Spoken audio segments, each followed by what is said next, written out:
I just got back picking up fertilizer from the co-op, and if you take a look at the ground, you're gonna see that it's starting to dry up. Oh, I don't know if I'll be able to make it to the back of my small tractor, but the good thing is that the rain got pushed until Tuesday. And so, you know, I got an extra day. I got about a 25% chance of it raining on Monday, but originally it was saying 50.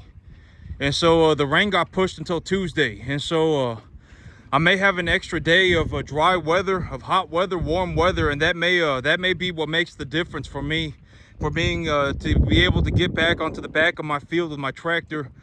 Because if you take a look at the middle portion of the field, that's the portion of the field that gets the most wet. That portion right there, there's no grass on it, and the water pools there a little bit, and so it gets the most wet. And so my tractor gets stuck trying to go through that gate.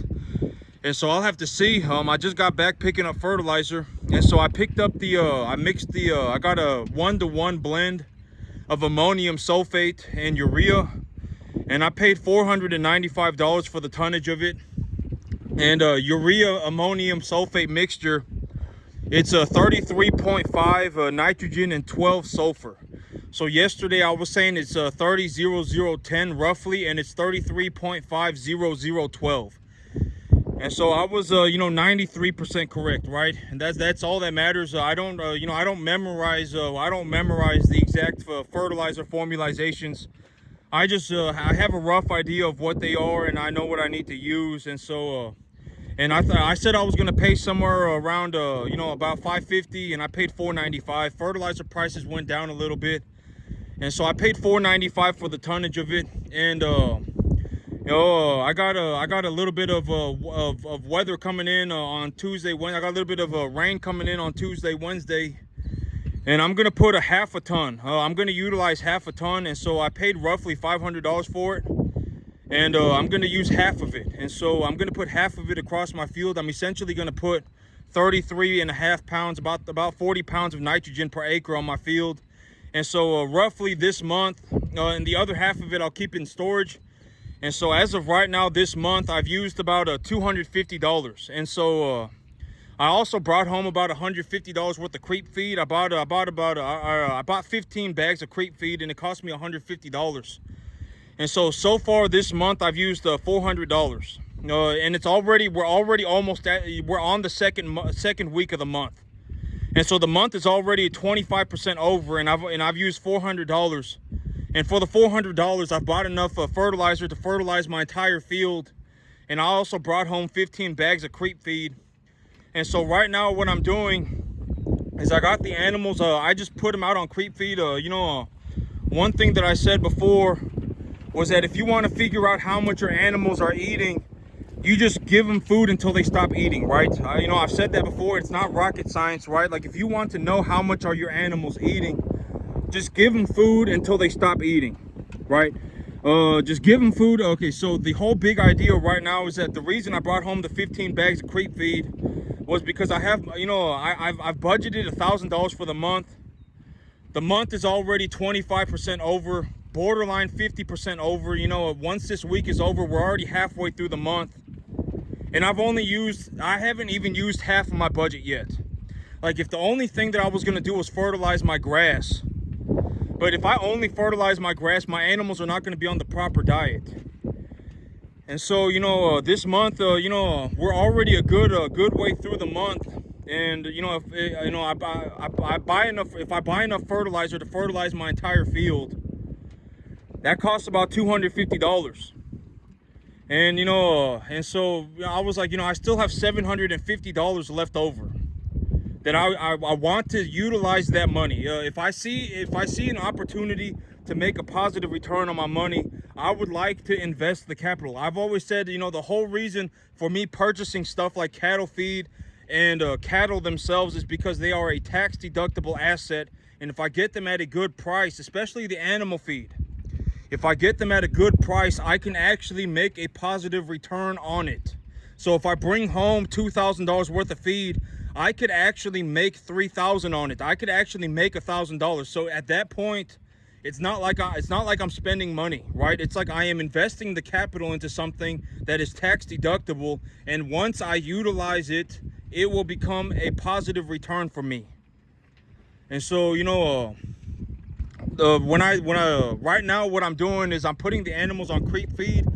Okay, so I've said this like 15 times before too, but if you just give your animals roughly, if you just feed your animals as much as they will voluntarily eat, if you feed them something that is roughly 65% energy, if you feed the bovines, if you feed these cattle roughly 65% energy and 12 to 14% protein, they will, and you just let them eat as much as they want, they will eat about 3.25% of their body weight a day in dry matter.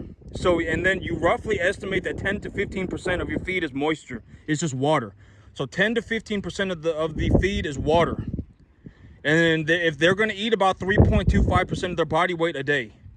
And so if you feed them as much as they want to eat, and you roughly estimate that 10% of it is water, and then, let's say I give these animals, let's say over the next 24 hours. Oh, wait, but before, I'm going to finish this idea before I go on to that idea. If you feed them roughly as much as they are willing to eat, if you just give them as much food as they are willing to eat, and the food is somewhere around 65% energy and 12 to 14% protein, they will put on about 3 pounds a day. If your animals are at about, 350 to about 650, when they get bigger, they can eat more food and they can pack on the weight faster. So if the average weight of your animal is about 350 to 650 pounds, if you feed them as much as they will voluntarily eat, if you just feed them as much as they want to eat, they will put on about 3 pounds a day.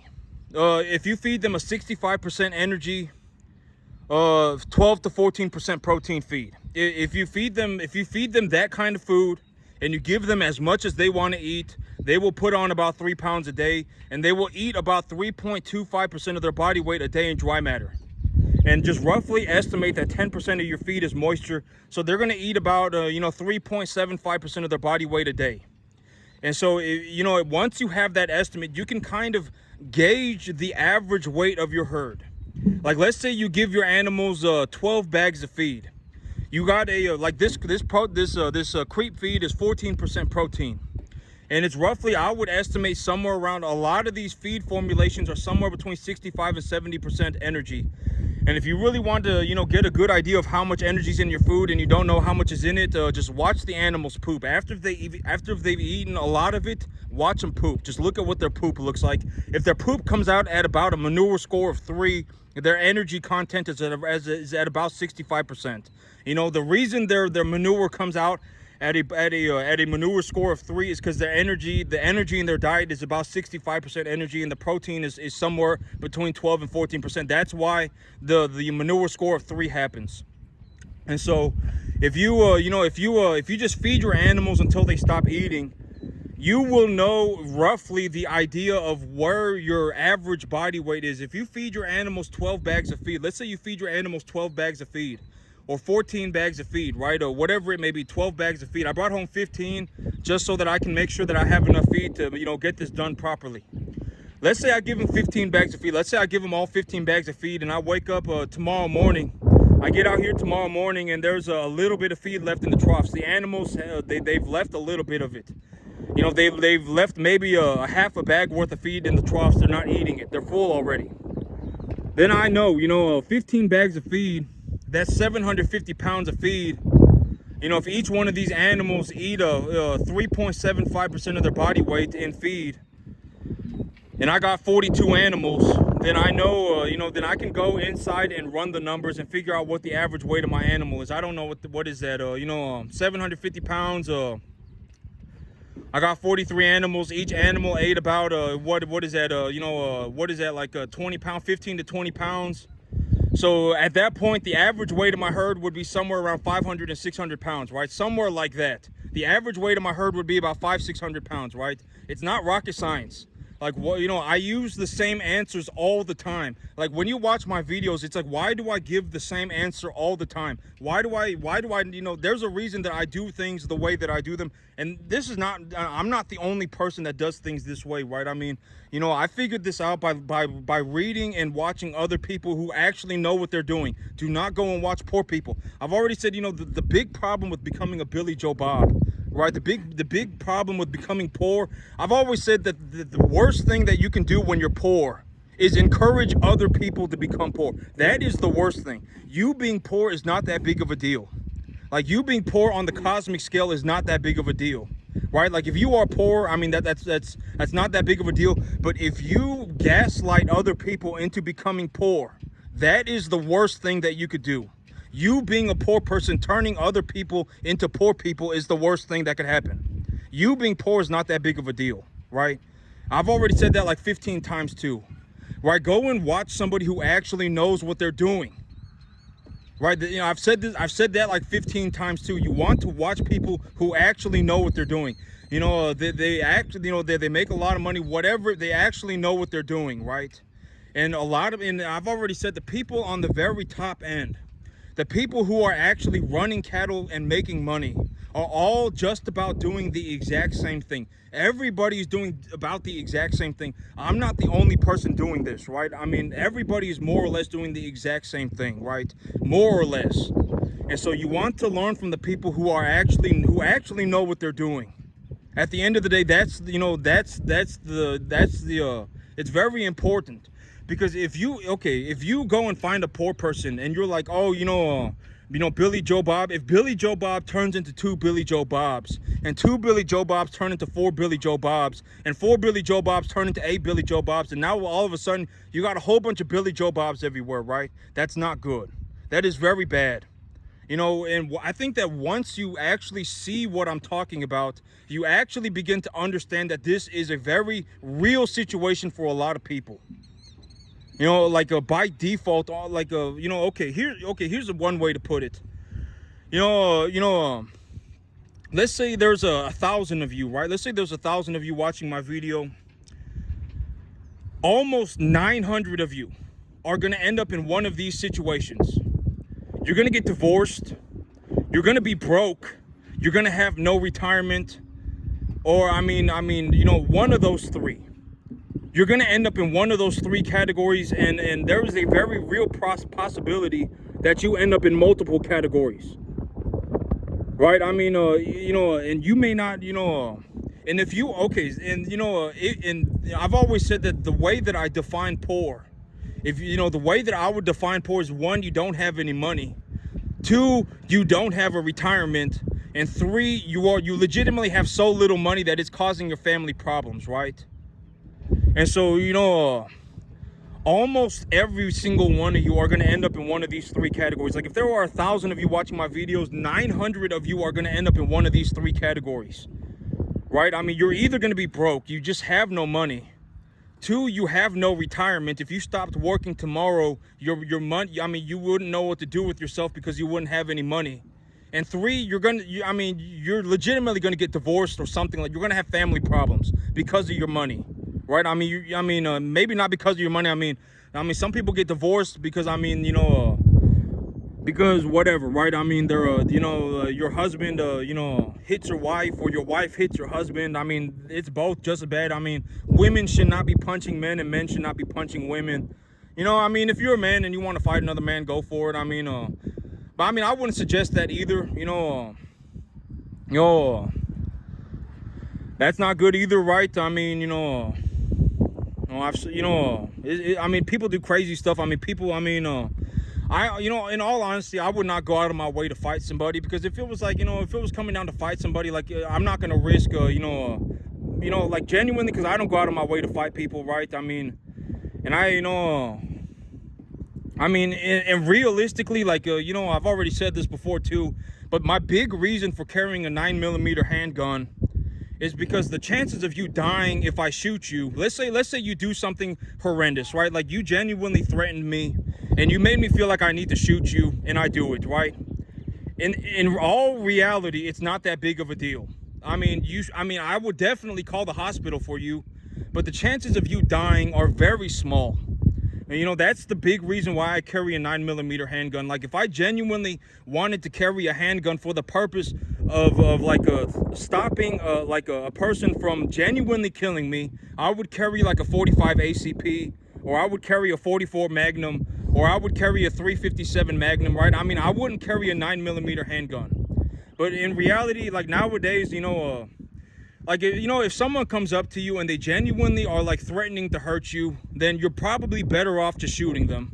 I mean, if it's like legitimately, like if it's like that serious of a situation where you feel like you cannot get away from this person and this person is threatening you, then at that point you should probably, that's just my belief system. Because, and you know, the chances of somebody dying if you shoot them with a 9mm handgun is very low. It's like under 5%. And you know, you got to understand that if you get punched in the face, if you legitimately get punched, especially if the person is bigger than you, if you get punched, I mean, you could die. There is like a 5% possibility that you die from that, right? Like, legitimately, if the guy is like 50 pounds heavier than you and he just full on clocks you in the face, you could die from that. There is like a 5% chance that you die from that. The chances of you legitimately dying, you know, and this is also one thing. It's like, if you know, like, there was one time that this guy came into the store, right? There was one time a guy came into the store and he had a backpack on, and he was upset about something, and he was upset, and oh my God, I'm gonna slap everybody in the store. Oh my God, you know, I'm coming back in tomorrow and I'm gonna slap everybody in the store. And then he left, and then he came back in the next day and he had a backpack on. And you know, and I took a good look at this guy, and I was like, you know what, I'm like 75 pounds heavier than this guy, and I'm probably about 8 inches taller than him. You know, and he had a backpack on, and so I don't know what he had I didn't know what he had in the backpack, right? And if I waited until, and everybody was in the store, like my mom was in the store, my dad was in the store, the employees were in the store, and he was walking around the store, and he was like, oh, I'm gonna slap everybody, and then and then he just started sticking stuff into his backpack. He just started grabbing stuff off the shelf and started taking stuff and putting stuff in his backpack, and he was walking around the store. And you know, the reason I did not hit the guy, well, I got very close to him because I was like, if he has a gun, he is legitimately, I'm probably 8 inches taller than this guy and 75 pounds heavier than him. Legitimately, you know, I could probably pick the guy up and throw him on the ground. Legitimately, like, I could legitimately just full on pick the guy up and throw him on the ground. I mean, he must have been 150, 175 pounds. You know, and about 5 foot, maybe 7 inches tall, 5 foot 6 inches tall.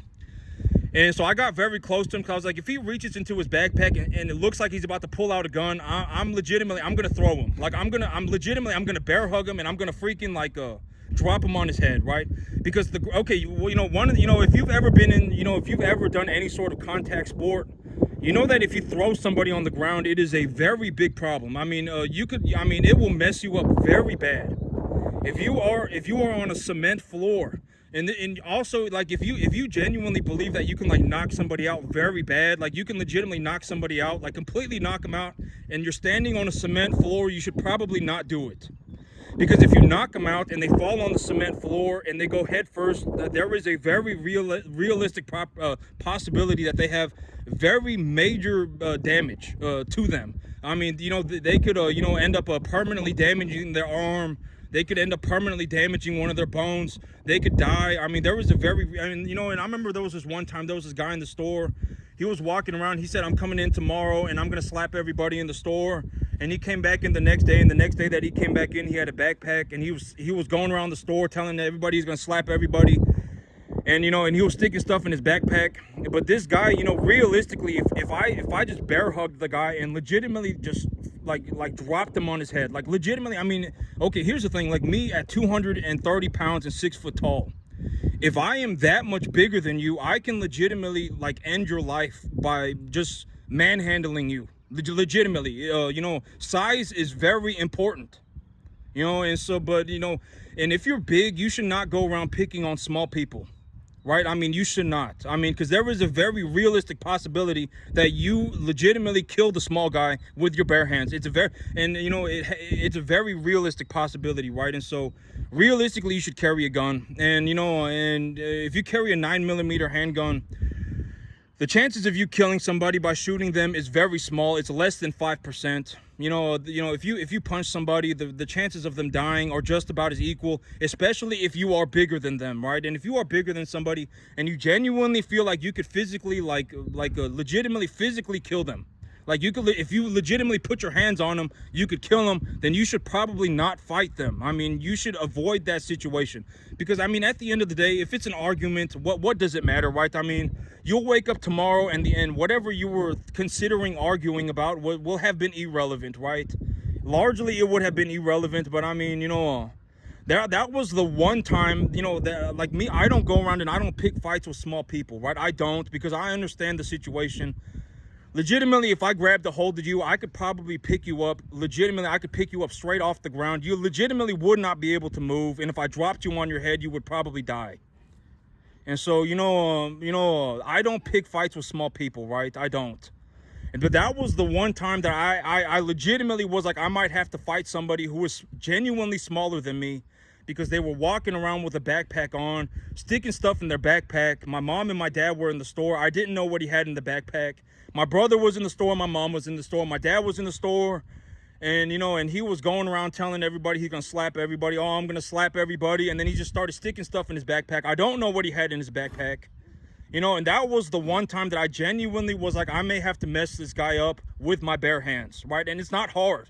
Like, if you are genuinely bigger than somebody, if you are in that situation, it's not hard. Like, me, I can pick up a 175-pound person with my bare hands. Legitimately, I can manhandle 175 pounds. I can legitimately pick you up and drop you on your head. But the size is very, very, you do not want to, you don't want to pick fights with small people. And if you're, but realistically, you should just carry a gun, but I mean, realistically, you should, right? I mean, and you should know how to use the gun. I mean, if you don't know how to shoot a gun, then you should go practice, right? A couple months, about a month ago, there was a guy who got shot in the parking lot, and some guys, a guy pulled up within 10 yards of him and took 5 shots at him and only managed to hit him at one time, and it was legitimately from 10 yards away. I mean, most people cannot shoot, and shooting a handgun is very hard, and so yeah, but that's kind of a tangent, but here, I'm gonna feed my animals. I'm going to figure out how much they're eating, and then once I figure out how much they're eating, I'm going to budget for it. I'm going to see how much it's costing me. And once I figure out what it's costing me, but I mean, all of this is very, okay, but actually this was something that I wanted to talk about today. A little while ago, there was I met this guy, it was a young black guy. And he may be 25 years old, and he worked for Spectrum Internet. And he made $65,000 a year. I asked him how much I just asked him, he was there to check the internet and make sure the internet was working. And he was checking the internet, and he was checking the internet, and I asked him, while he was doing it, I asked him, how much money do you make, right? And he just flat out told me he makes 65 grand a year. And I remember he showed me a picture of his truck, and I was like, this guy's got a nicer truck than me. He's got a nicer truck than me. I make 3 times the money that he does. He makes 65,000. I make about 180,000. I make about 3 times the money that he does. I make about 2.5 times the money that he does.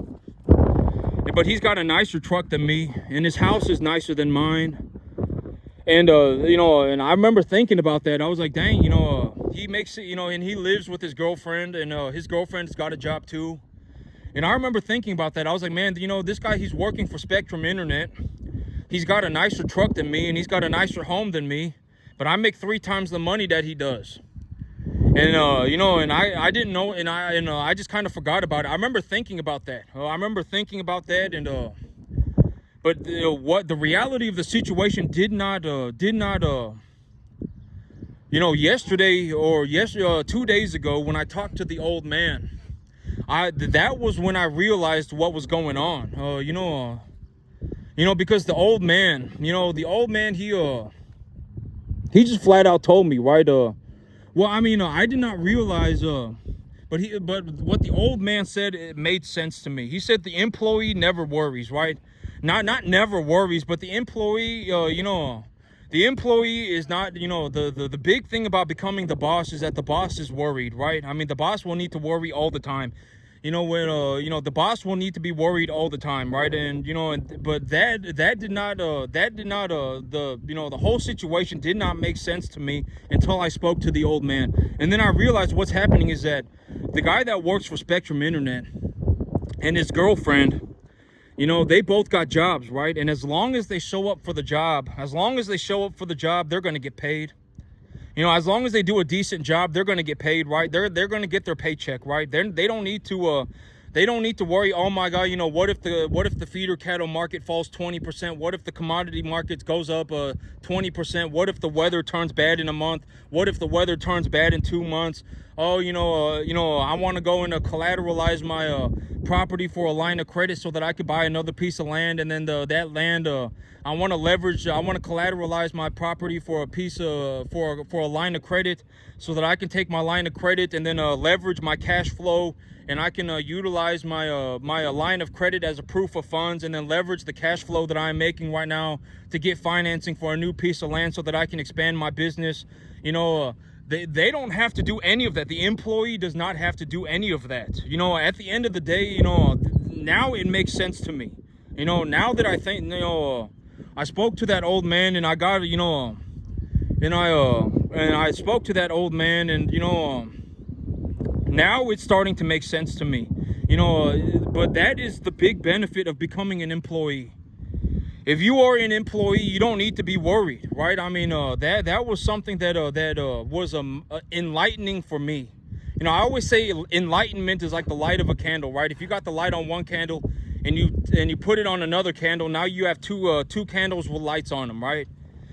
And that's what was eye-opening to me, was that if you're an employee, you don't need to be worried.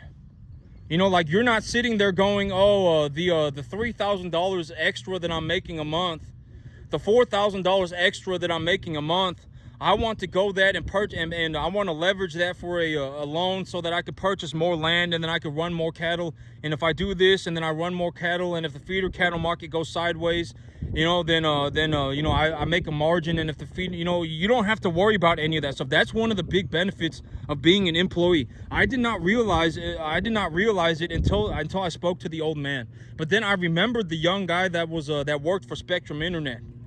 And I was like, how does he make 1/3 the money that I do, but have nicer stuff than me? He's got a better truck than me. He's got a nicer home than me, but he only makes $65,000. He legitimately makes 1/3 of the money that I do, about 1/3 to 1/4. Because I make about $250,000 a year. And so I was like, how does he do this? But he legitimately makes like 1/3 to 1/4 as much money as me. But he genuinely has a nicer truck than me, and he has a nicer home than me. But now I realize what it is that at the end of the day, the employee is not worried. That's what it is, right? At the end of the day, the employee is not worried. As long as they show up for work, and as long as they do a decent job, they will keep their job, and then they will get their paycheck. But me, it's like, the $3,000 to $4,000 a month extra that I make right now, it's like, if I take that money and I buy myself a nicer house and I buy myself a nicer truck, well, what if the feeder cattle market goes down, right? What if, what if the commodity markets, what if I have 2 years of drought? What if I have 3 years of drought? What am I going to do then, right? That's the stuff that I'm thinking about. But at the end of the day, the employee is just thinking about their paycheck. If they just show up for work and they do a decent job, they're going to take home a certain amount of money. And that's it at the end of the day. If they want to leverage it 100%, then feel free. Go and buy yourself a nice house. Go and buy yourself a nice truck. And he's got retirement and everything set up for him at Spectrum Internet. He's got his retirement. He's got his health plan. I'm pretty sure he's got health insurance. I don't know exactly what he's got, but he's got a salary job. And so, maybe he got a 401 or something, right? But at the end of the day, the employee is not worried. And that's why he's got the nicer truck, and that's why he's got the nicer house. That's the one thing that when I spoke to the old man, that's what I remembered. I remembered the guy working at Spectrum Internet, and I remember him and his girlfriend Because I remember I was talking to him and I was like, you know, he makes $65,000 a year. I make 3 to 4 times the money that he does. But he still has nicer stuff than me. But that is why. It's because at the end of the day, in his mind, if he just shows up for work, he's going to get paid a set amount of money. And as long as he does a good job, as long as he does a decent job, decently good job, he's going to continue to get paid. At the end of the day, that's what it is, right? And so that, you know, that's one of the big benefits of being an employee, is that you know, at the end of the day, I've always said, you know, running your own, okay, most people should not be running their own business. You should not even consider be running your own business. You know, like, okay, and here's a very good realistic way to look at it. Let's say you wanted to get in the cattle business, right? Let's say you wanted to get in the cattle business. I'm in the cattle business. And let's say you show up and you say you want to start a cattle business. Well, if you start a cattle business and I start a cattle, and I'm in the cattle business, I am your competition. You know, I am your competition. Do you think you can compete with me? You know, I will legitimately take everything from you. I will leave you to die. You know, I'm serious, right? Like I will legitimately. Okay, here's the thing. Like if you showed up to me and you said you wanted to be in the cattle business, I would say I'm very happy for you. I hope you succeed. But do not do not latch onto me, right? I mean, like if you look at me running the cattle business and you go, oh my God, you know, he making $15,000 a month, right? He's making $15,000 a month in the cattle business. You know, he's on a 10-acre field and he's making $15,000 a month. I want to be in the cattle business too, right? You do not even know what it's going to take you to get into the cattle business. You don't. I mean, the only reason you want to get in the cattle business is because you see me doing very well for myself. You look at me and you go, oh my God, this guy's making $15,000 a month on a 10-acre field. I want to make $15,000 a month on a 10-acre field, but then you are not going to be able to do it. And do not ask me for help. I'm serious. I will leave you to die. You know, legitimately. You know, like, you know, if you offer me some BS deal, and this is the thing, right? You know, like the old man, you know, he offered me a very reasonable deal, right? And you got to understand that a lot of people, but imagine, okay, but here is the average deal that I hear. I've gone through and I've looked at many deals. I took a look at a hayfield over there for lease. I took a look at a hayfield over there for lease. People have offered me deals. Whatever, a majority of people have come up with some nonsensical deal. They are a complete borderline, they are a complete moron, and they've come up with something. And then they offer it to me. And it's like, I do not think you understand. Like, genuinely, if you were dying of thirst on the side of the road, I would not piss into a cup and give it to you. I would not, do not come and offer me help with some nonsensical deal. Like, I'm serious, right? I mean, like, oh my God, maybe if I throw a Hail Mary and then, and I buy myself a farm, if I throw a Hail Mary and then I offer him some pathetic amount of money, I offer him $5,000, maybe he'll come and he'll help me. And then when he helps me, we'll go walking off into La La Land together, singing Kumbaya. A lot of people think like that. Do not offer me your worthless deal. I do not care about your $5,000. I genuinely do not care about your $5,000. I do not even care about your $50,000. $50,000 is BS money. If I want $50,000, I can go and get it from the bank without offering them anything. I can just say, give me $50,000 and they will give it to me. Do not come and offer me some BS deal. I mean, that's the same thing for every, like if you're going around, do not go around, mentally, most people are in La La Land. Right, most people, they are like, oh, if I do some ridiculous moronic plan, then it will work out for me because I got buddy pal pals, and my buddy pal pals and I are gonna hold hands and walk off into the sunset singing Kumbaya, and it's not gonna work ever. I mean, I'm telling you, those plans, they do not work. And whatever you think your deal is, you got to understand that I can make as much money as I want. Genuinely, as long as I continue to run cattle, I can make as much money as I want. Ever. Forever. Like if you, like legitimately, I can scale this to a point where it's just like, I make as much money as I want. Right? It costs me what, $500 a month to run, a 70 cattle? It's BS money. You know, $700 a month. I don't care about the $700 a month, right? I can legitimately run like 80 cattle for $700 a month. And if I do that, I can make as much money as I want. You know, like, I know, do not offer me some BS deal. Oh my God, you know, please come in. You know, if you want 2 hours of my time, and you say, I've come up with this plan. I've done 99% of the work by myself. I've come up with this plan, and I want you to take a look at it. You know, it's gonna take you maybe 2 hours to look at it. Here's 15 grand, right? I mean, I will give you $15,000 for 2 hours of your time. Then sure, I will take a look at it. But do not offer me your BS plan.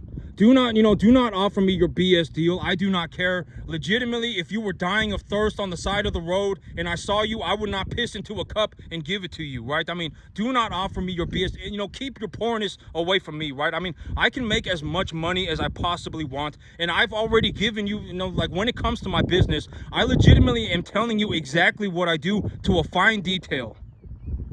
Right? And I'm legitimately telling you what I'm doing to a fine detail. If you want to go and purchase a piece of land, then offer them an option contract. Say you want an option contract. If they want it, if they want a down payment, if they want to close the property, offer them a down payment, and then ask for a seller's finance, and then ask for a 2 years of non-payment on the loan, right? I mean, the amount of money that you need. If you go and you buy a 20-acre field right now, you would pay less than $1,000 a month for it. And on that 20-acre field, you could easily run 80 cattle on it. And running the 80 cattle would not even cost you $2,000. It would cost you about $1,500 a month to run 80 cattle, maybe $2,000. And on those 80 cattle, you can make you can make like $12,000 a month. And if you take that 12 grand and you subtract your 3 or 4 grand or whatever it costs for you to run your farm and to pay for your land, you're still like net positive $8,000 to $9,000 a month, right? And I'm showing you how to do that word for word, detail by detail. No, I am not going to help you. This is as good as free help gets. If you want free help, this is it. If you want 2 hours of my time, you can pay me 15 grand. But I am dead serious. Like, do not offer me, keep your poorness away from me. I do not want your poorness rubbing off on me. I am telling you to a fine detail exactly how I do. If you were dying of thirst on the side of the road, I would not piss into a cup and give it to you. I would not. I'm being dead serious with you. Don't offer me your BS deal. I don't care. But that's it for me today, YouTube. Y'all have a good one.